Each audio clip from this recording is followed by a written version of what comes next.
Asmat Gurubhyo Namaha, Asmat Parama Gurubhyo Namaha, Asmat Sarva Gurubhyo Namaha. So continuing on with beginner's Sanskrit, we are, I think, at chapter 5 in beginners. So let's have a look at the textbook. Okay, so this is lesson 5, where we're going to learn the rest of the alphabet of the Devanagari characters of the alphabet. We already know the Devanagari characters. If you don't know Devanagari, if you don't know the script, which is most commonly used for Sanskrit, then please go and learn it. Because we're going to continue on like that. We're not going to particularly emphasize that because everybody should know Devanagari. So now we're going to also discuss a couple more cases. When we take cases, we're talking about endings that are added to noun stems and noun roots, right? You have a root of a word, then you have a stem, and this, adding to the stem, you add different endings. And it's a highly inflected language, Sanskrit, which has many, many endings. So nouns have a particular set of endings. So up until now, to just recap, we have learned the endings for A-ending masculine nouns in the nominative case, singular, dual, and plural, the accusative case, singular, dual, and plural. Now we're going to learn 2 more cases, the instrumental and the dative case, and what they mean.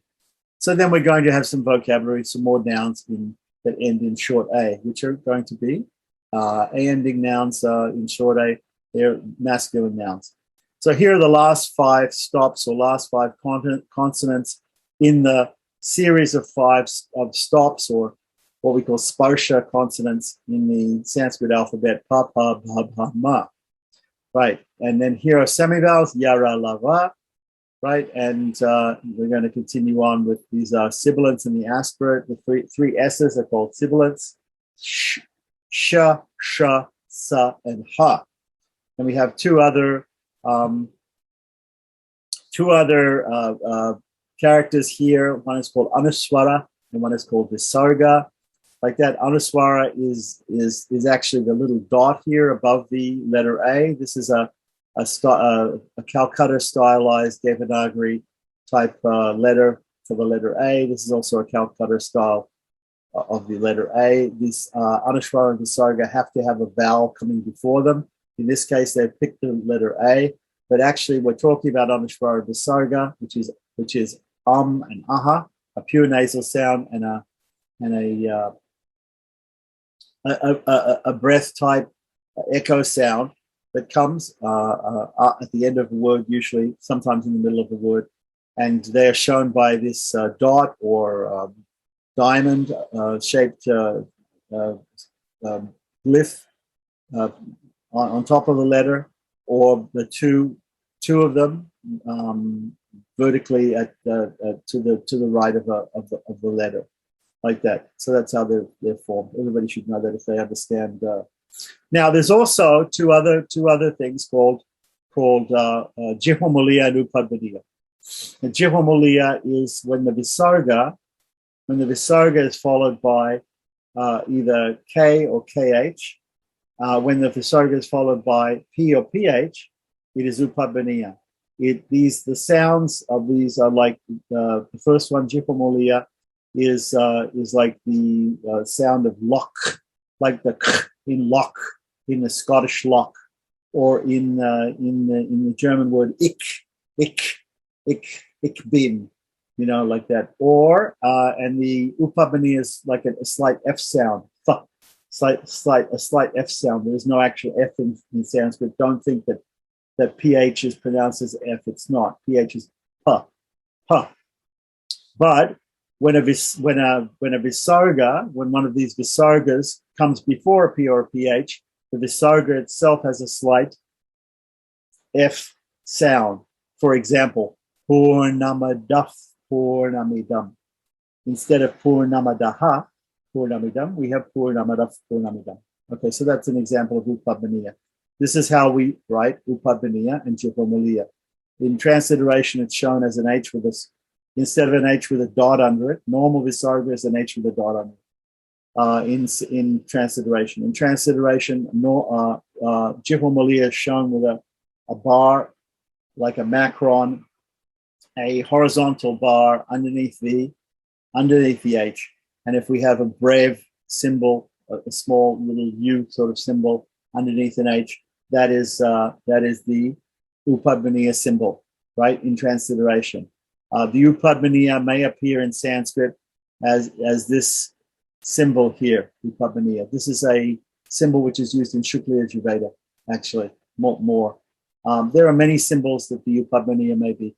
Now, here are two symbols that Jivamaliya and Upadmaniya can be seen as. Now, actually, the Jivamaliya can be seen like this, and this one can be one or both of them can be also rotated 90 degrees, and they can appear to be like that to distinguish the Upadmaniya and the Jivamaliya from each other.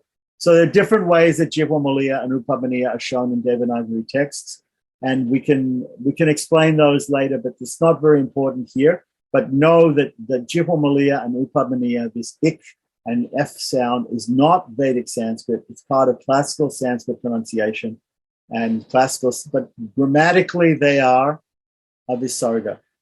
Grammatically they are visarga. Sometimes we see these symbols here are called Ardha Visarga by the Unicode Foundation. Sometimes they call them Ardha Visarga. Ardha Visarga means half Visarga. They're not half Visarga, they're a Visarga. They're a type of Visarga. They're either Upadmaniya or Jivamaliya. Okay, so mostly. All right, so anyway, we probably won't encounter them much in Sanskrit text because they're not used in printing in most books. In very few books they're used in printing. But we just have to notice them because if we thought we knew the Devanagari alphabet, there are a couple of more symbols that we didn't know. Right, okay, so we'll learn those later. Anyway, so the entire alphabet in Devanagari script. Here we have A, I, I, U, Rit, Ri, Ri, and there can also be a long Ri, apparently, according to some Patichakyas. Some books of pronunciation of the Vedas, there can be a long Ri. A, I, O, Al, Ang, Aha, right? Then we have all the stops, Kaka, Gata, Na, Cha, Cha, Da, Da, Na, Cha, Da, Da, Na, Ta, Ta, Da, Da, Na, Pa, Pa, Pa, Pa, Ma, Yara, La, Va, right, which are the semivowels. Then we have the sibilants, Sha, Sha, Sa, and we have the aspirate, the last letter, Ha, like that. Sometimes also added to this are some conjuncts, consonants like Ya, Tra, Sha, right? Like T-R-A, K, S with a dot, cerebral S, A, and G with a N with a tilde, a palatal N, A, right? Yeah. Okay, so these are very common conjuncts. So we should also know those in Devanagari. If you don't know Devanagari, go learn Devanagari. That's what I'm saying. Because we're not going to deal with the teaching of Devanagari here. We have some other videos on the YouTube channel which you can find about learning Devanagari script. Introduction to Devanagari script. Please look for it. So now the grammar portion of today's lesson. We will now learn two new cases. So what were the first cases? First of all, that we learned, the first endings that we learned the nominative and we learned the accusative. The nominative case was used for the subject of a sentence, right? An active sentence. And the accusative case was used for the direct object of a sentence. Also with action. Go to, walk to, right? To something. So it's also used with a destination, right? To the horses, to the house, to the forest, like that. So that accusative case is also used with that. So those are called in Sanskrit Pratama and Dvitiya. Pratama and Dvitiya, because they're the first and second cases. Now we're going to learn Tritiya and Chaturthi. Tritiya means the third and Chaturthi means the fourth. So what do we call them? So we've got nominative in English, accusative, that's first and second. The third and fourth are called instrumental and dative. Instrumental and dative. So the instrumental is used for accompaniment. For example, Gajena Saha, we're not going to worry about Sandhi for right now. So all of these expressions that have got the Sandhi put in, right, the different techniques of changing words at the beginning and end of words when they come together in sentences. We're not going to worry about Sandhi for right now. We're just going to look at the part without Sandhi. So Gajena Saha Ramaha Gachiti, right? So we know right now Ramaha means is nominative singular of Rama, right? So Rama is the subject of the sentence. Gachati means third person singular, right? Present tense, right? We only know the present tense, so we don't even need to say that. Third person singular of gach, right? Which is the stem of the word gum, which means is the root of the verb. So when we learn the word the verb, we learn the root, and we learn the third person singular. So gum gachati. Gachati. When you look it up in the dictionary, you'll see gachati. So gachati means he goes. Right. So Rama is the subject. Rama is in the nominative case. Rama goes. Rama goes. Okay, so that part we know. Rama goes. Now, up until now, we can say Rama gachati vanam. Vana is a forest. Vanam is the accusative of forest. Accusative singular. It means to the forest, right? The direct motion towards, right? Motion towards, or the direct object is in the accusative case. So we could say Rama vanam gachati. Rama goes to the forest. Okay, but here, instead of that, we have a new word. We have gajena. Gajena is gaja. The word gaja means elephant, with the ending ena on it. So gajena, and we have another word here, saha.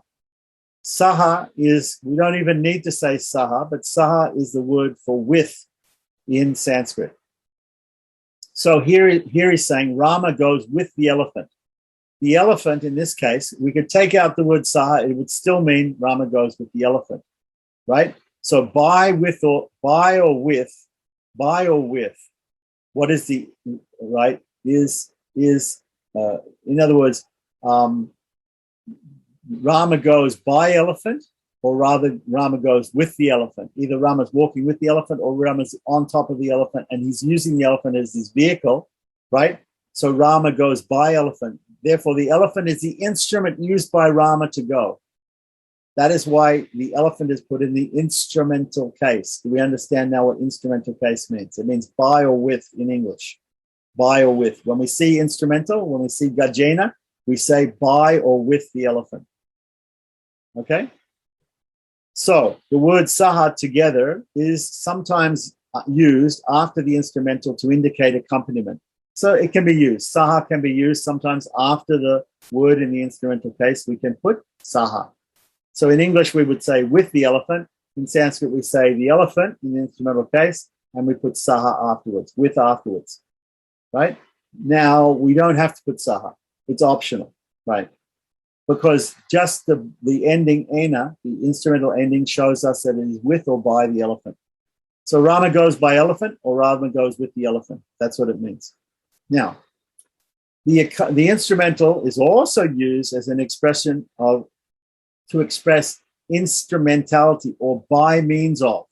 The instrumental is also used to express instrumentality, or by means of. Although this usage is derived from the first, it is used more frequently. It is used more frequently. So the example in English would be, I write with a pen, right?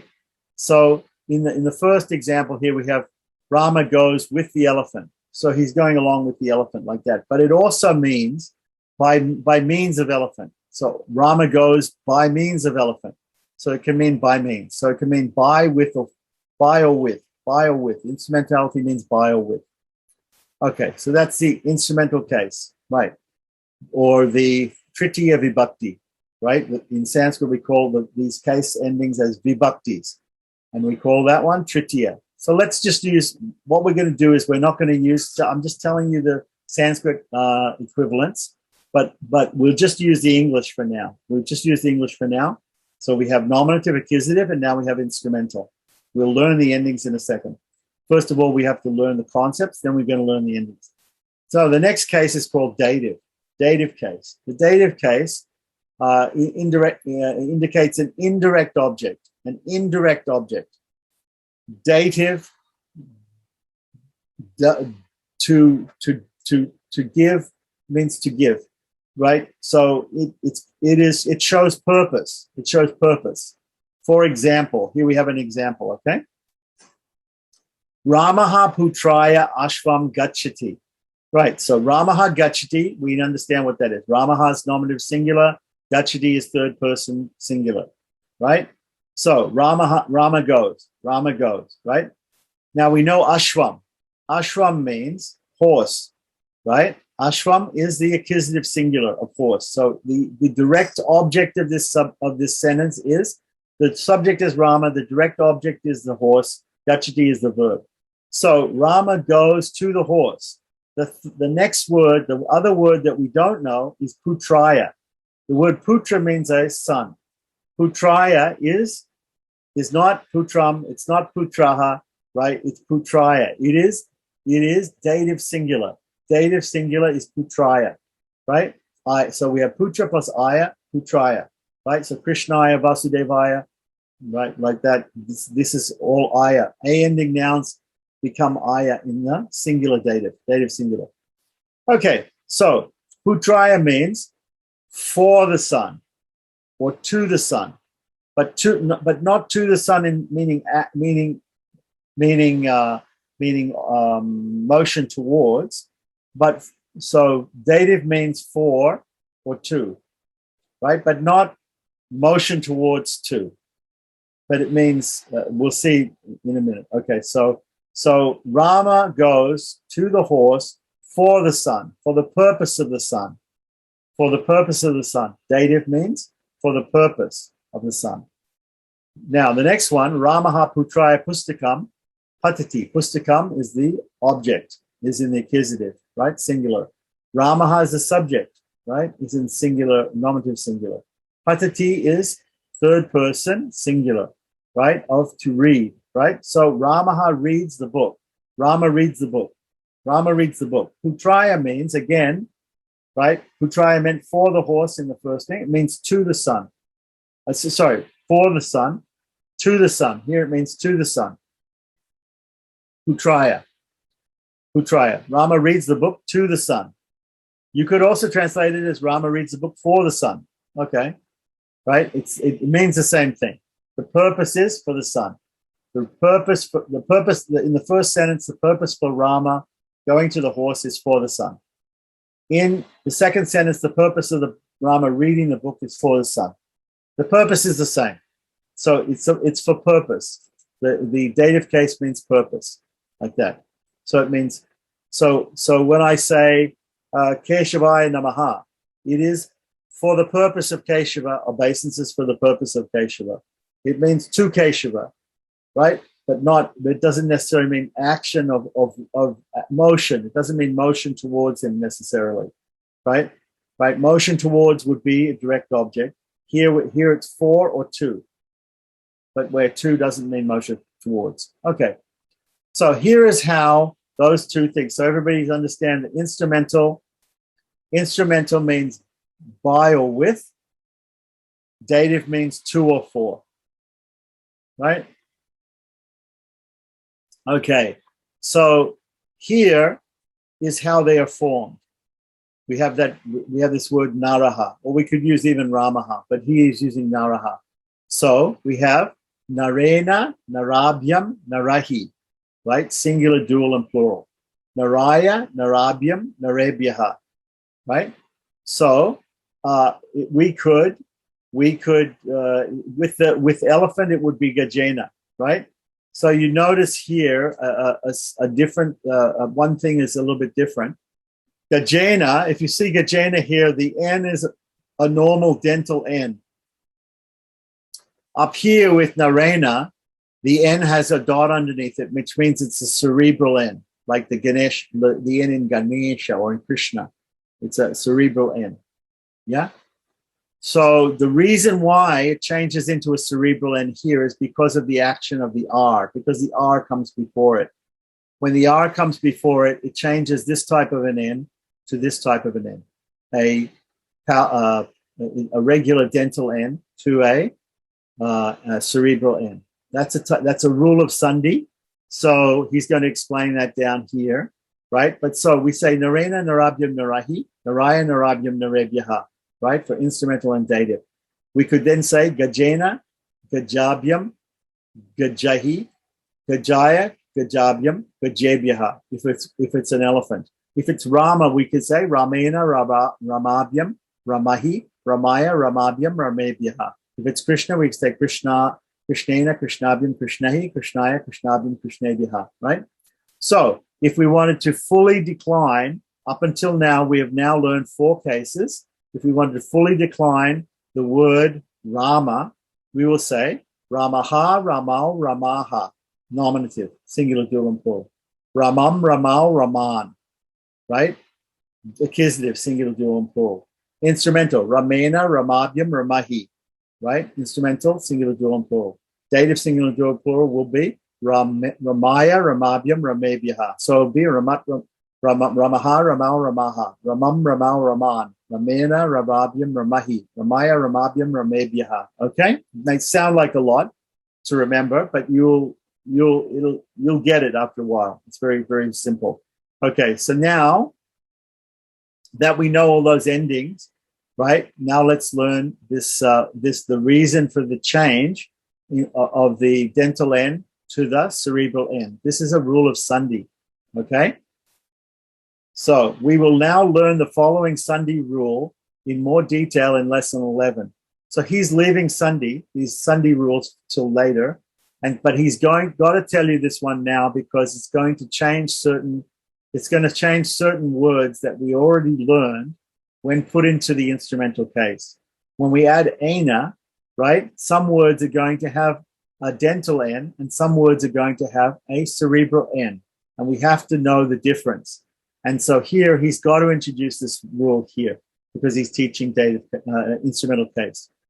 So for now, when a word contains the letter R or the consonant R or the vowel R, right, before it, if it has in it before the N, either of those letters, doesn't matter if there's any letters in between, but if that letter is there, either the consonant R or the cerebral R, it often changes the dental N to a cerebral N.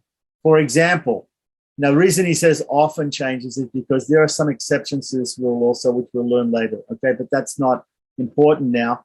For now, just accept that if you see a word that has in it the consonant R or the letter R, it may change the N that comes later in the word from a dental to a cerebral one. Okay, so examples of this are the word Naraha, which means a man. So it becomes Narena. The N is cerebral. It becomes Putra or son becomes Putrena. Why? Because, see, there's an R before it. There's an R before it. Here there's a Ri in Mriga. Mriga means a deer. So Mrigena, right? That comes before it. And Ramena for Rama, because it starts with an R, right? So Ramena. But other words that do not have an R or do not have a Ri, they don't change. It's simply ENA. The N is a dental N and it stays like that. It doesn't change to a cerebral N. So, for example, Ashva means horse. So Ashvena is the instrumental singular. Gajena is the instrumental singular of elephant. And the N stays the same. Okay? That is a little bit difficult. Don't worry too much if you get it wrong to start with. Eventually, you will understand how Sandhi works and it will just it'll come naturally to you, naturally phonetically to you. So the word order is not rigid in Sanskrit. So it doesn't matter where we put these words in a Sanskrit sentence or in a Sanskrit sloka, because the ending tells us how the word relates to other words in the sentence, right? So usually the instrumental goes near the word most closely associated with it, right? So when we say the instrumental means what? It means by or with. So by or with who, right? So if it's by or with the subject, it goes close to the subject word. If it's by or with the object, it goes close to the object word. Got it? The one in the nominative and the accusative, respectively. And the dative goes before the verb, right? The dative usually goes before the verb. More will be said about word order later. So don't worry about word order too much, right, when we're doing exercises. But these are general ideas of how we should do word order. The verbs, vaditi, right? What does vaditi mean? It comes from the verb vad, which means, vaditi means he says. We always give the third person singular of the verb when we give the verb. Vaditi. So vaditi means he says, he, she, or it says, right? Prichati means he asks, right? Often take a double accusative. A double accusative. What does that mean? The object talked about and the person addressed. So if I talk about physics to the boy, right? I talk about physics to the boy, both physics and the boy will both be in the accusative, like that. So usually the person addressed is placed closer to the verb, right? The context will give you the correct meaning. For example, Ramaha Mrigam Putram Vadati. Ramaha Mrigam Putram Vadati. Now it could be that Rama, what does that mean? Ramaha Vadati means Rama speaks, right? Nominative singular of Rama, third person singular of Vadati, right? This is how we have to parse it in our minds first before we translate it. So Rama speaks. We know that much so far. Then we have two accusatives. We have two objects here, right? So does it mean we don't have a word and? So it's not Rama Mrigam Putram Cha or Mrigam Cha Putram Cha Vadati. He doesn't speak to the deer and the son, right? He's speaking to one of them. He's speaking to the deer or the son. But we also don't have va saying or. So what we have here is we have two words, mrigam and putram. They're both in the accusative, right? They're both in the object case, right? But one of them is closer to the verb. One of them is closer to the verb, and one of them is further away from the verb. So normally, because of that, we would say it means Rama speaks to the son. Rama putram vadati, about the deer, mrigam, right? Now, it very much could be that Rama is speaking to the deer about the son, but in context, is it more normal that we understand that Rama is speaking to a deer about his son? No. Rama is speaking to his son about the deer, right? So this is called a double accusative. So sometimes we see double accusative and we get confused and we say, well, who is it actually Rama speaking to here? And in that case, the accusative means about the son, about the deer. Rama speaks to the son, Rama putram vadati mrigam, about the deer, right? About the deer. Okay, so that's just something that we have to remember or keep constantly remembering like that. But it's possible that we might see two words in the accusative case without a conjunction like va or cha, without and or, to show that they're either Rama or the deer, the son or the deer, or the son and the deer. We don't see that here. We just see son and we see deer and son.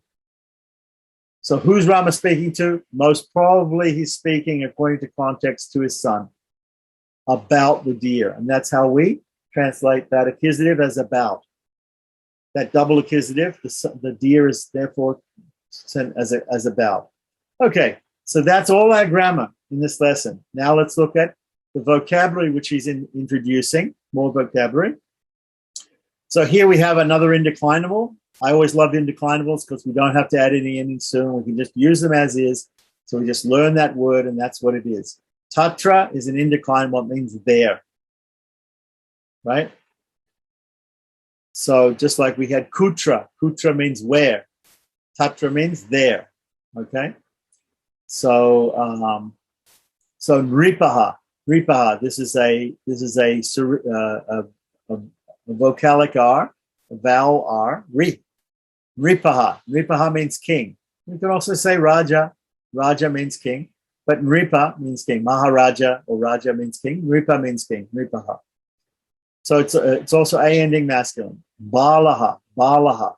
Balaha means is a boy, right? Is a boy. We know from our study of infant reader that Balaha is a boy, but Bala is a girl when it's a long A. Bala. But we haven't learned feminine words yet. We haven't learned long A ending feminine nouns. So we are learning Balaha. Balaha, a boy, or the boy. Viraha, hero. Vira means heroism or courage. So Viraha means a hero or the hero. Then we have another indeclinable. Now remember, he's giving this in the Sanskrit alphabetical order. So this is the order that you would see it if it was in a dictionary, right? Ta-ta-da-da-na, ba-ba-ba-ba-ma, ya-va, ya-sha, right? Okay, so saha is the indeclinable, right? Saha again means with or together. So it can be there or it doesn't have to be there. Sometimes used after an instrumental with a marker of accompaniment, as a marker of accompaniment or being with someone, right? So it means with or together. Okay, saha. So remember that word order is less rigid in Sanskrit than in English. Even more than English, words can be placed in several different orders and still be correct. So our exercises are to learn the whole Sanskrit alphabet, including to learn the symbols for Upamaniya and Jihvamaliya, right? Learn the forms of the instrumental and dative case. What is that? Ramena, Rababhyam, Ramahi, Ramaya, Ramabhyam, Ramebhyaha. By now, we've learned all four cases, so we should be able to recite all four. Ramaha, Ramal, Ramaha, Ramam, Ramal, Raman, Ramena, Ramabhyam, Ramahi, Ramaya, Ramabhyam, Ramebhyaha. Okay. Learn the vocabulary that we just went through. Keep up with the all past vocabulary. Translate the following sentences.